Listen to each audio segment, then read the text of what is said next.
This is the story of 101 Dalmatians. You can read along with me in your book. You will know it is time to turn the page when the chimes ring like this. Let's begin now. Hello, my name is Pongo, and I'm a Dalmatian. That's a stylish dog with spots. I live in London with my master, Roger. He's a clever fellow who writes songs all day long. That gets rather dull after a while, but at least we take a walk in the park every day. It was in the park, in fact, that I spotted my perfect mate, Perdita, a beautiful lady Dalmatian. Her owner was a lovely young woman named Anita, but Roger didn't even notice her. I couldn't let this chance go by. Pulling at my leash, I raced in front of Anita. Pongo, where are you? Oh, I beg your pardon, miss. And so you could say that I brought Roger and Anita together. Soon they were husband and wife. Perdita and I couldn't have been happier. After that, life was far from dull. Our first chore was to turn Roger's messy bachelor flat into a real household. It was no easy task.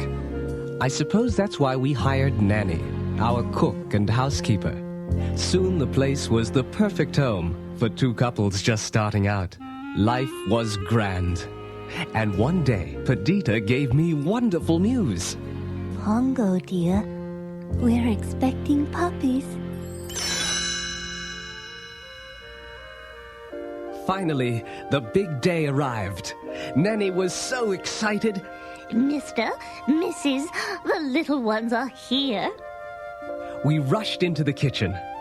There sat my proud Perdita with 15 adorable puppies. Roger and I danced around the room. Pongo, old boy, congratulations. Then a harsh knocking cut our celebration short. Nanny opened the door, and there stood Anita's old classmate, Cruella de Vil. Perdita trembled. Oh, Pongo, it's that evil woman. Cruella swept into the kitchen, wrapped in expensive furs. Anita, darling! I heard you were expecting Dalmatian puppies. I'll buy every single one of them. But then, Cruella caught sight of our puppies. Ugh! They're mongrels, Anita! No spots! No, Cruella. Dalmatians are born white. They'll get their spots in a few weeks. Oh! Then I'll take them all. Roger saw Perdita's frightened look. No, we're not selling the puppies. You won't get a single one. Cruella sneered. All right, keep the little beasts, but you'll be sorry. The next few weeks passed quickly. The puppies all grew and got their spots. Nanny watched over them like a proud grandmother. Each puppy was different from the others. Roly was always hungry. Lucky got into mischief. Penny and Patch were never apart. But they all loved to watch television. Their favorite program was Thunderbolt, the Wonder Dog. Each week the pups cheered as their hero brought another criminal to justice.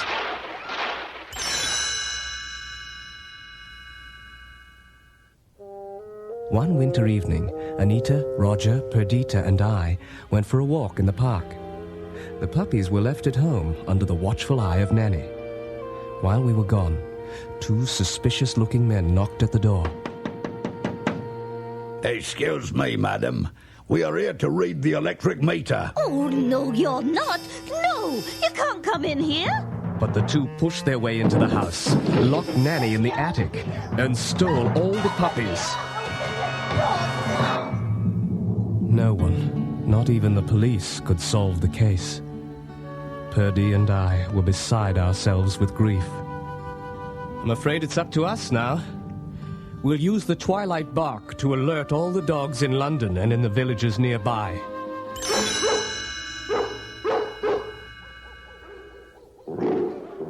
My message passed from dog to dog over the city and through the towns.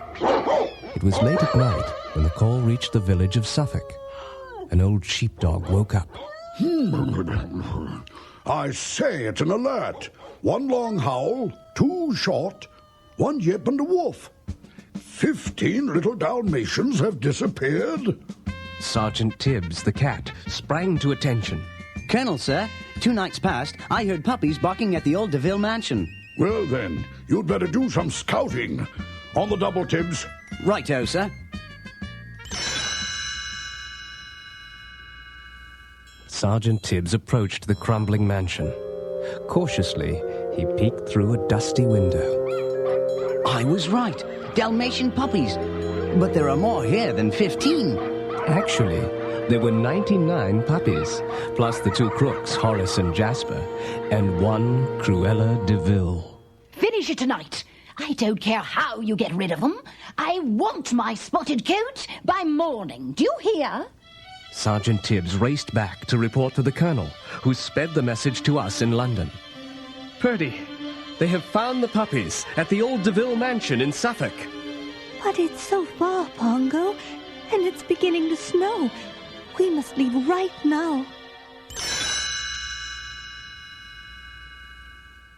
Meanwhile, Sergeant Tibbs returned to the DeVille mansion. Luckily, Horace and Jasper were too busy watching television to notice. Puppies, come with me if you want to save your skins. One by one, the puppies crept through a hole in the wall. Tibbs was boosting the last pups out when the crooks spotted them. They're getting away, Horace! At that moment, Perdita and I burst into the house. Snarling and snapping, we kept Horace and Jasper busy, while the pups escaped into the night.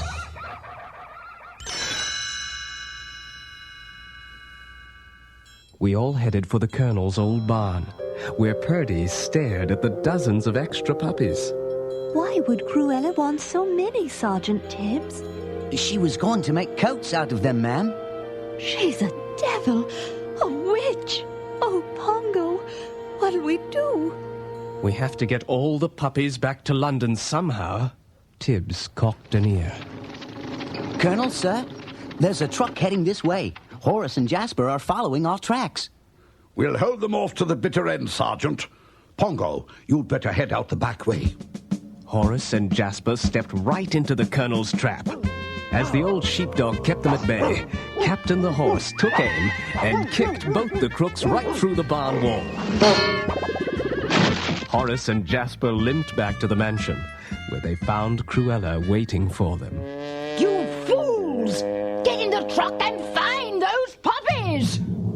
Meanwhile, we struggled across the snowy countryside looking for shelter. A friendly cocker spaniel put us up in a warm dairy barn, but we weren't safe yet. We heard the crooks' truck driving by. Perdita was worried. They're looking for us, Pongo. I don't know how we're going to slip past them. Happily fed, the puppies began to play in a pile of coal. Perdita gasped. Why, Pongo, they're all black. Purdy, what a great idea! We'll all roll in the dust and disguise ourselves. Cruella won't recognize us. Meanwhile, the cocker spaniel found us a ride home to London in a moving van. Purdy and I were loading the puppies into the van when Cruella drove by. Unfortunately, a drop of snow fell onto my coat and washed away the soot. Cruella saw me and slammed on the brakes. It's the Dalmatians! I tossed the last puppy into the van, just as Cruella raced after us.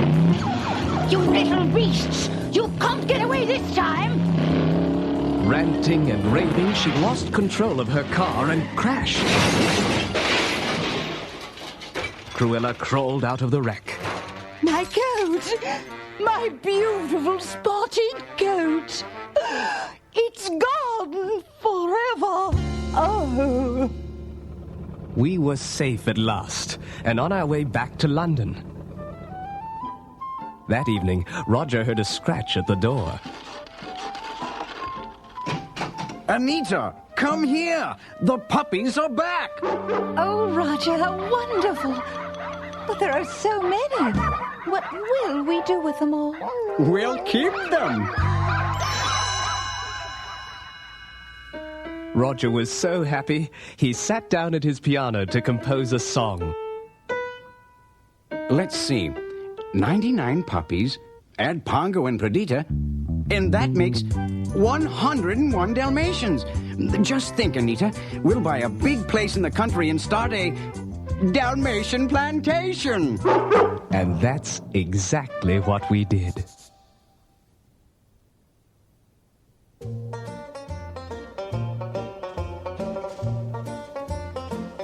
Dalmatian plantation, so peaceful and proud. Blue skies and green meadows, no worries allowed. Dalmatian plantation, good living in view. All hearts are contented with a dream come true. Oh, I love this place for its lazy pace and its welcome on the door. For 101 different reasons, and soon there'll be more. Our searching is over, no more will we roam. Dalmatian plantation is home, sweet home.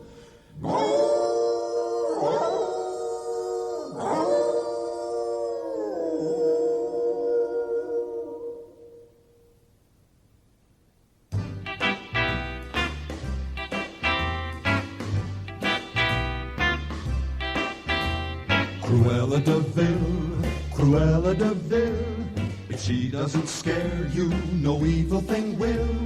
To see her is to take a sudden chill.